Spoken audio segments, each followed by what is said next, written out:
How to generate 3D model from image for SketchUp project totally free.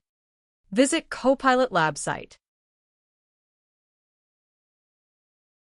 Now select Try Now option.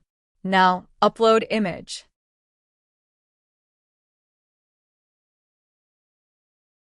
Now click to create option.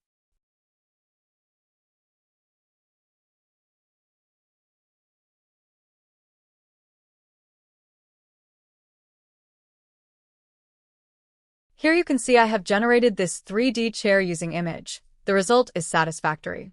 By switching this mode here you can visualize model with material and without material.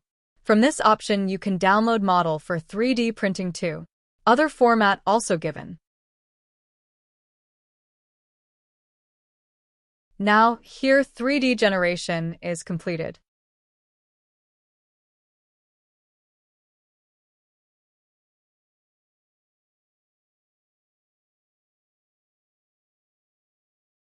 Now here, just select GLB file to download.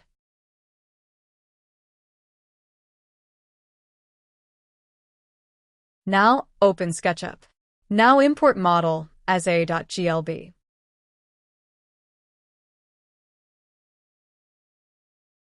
Now this the model that I have converted 3D from image. For more, please share, like, and subscribe. Thank you.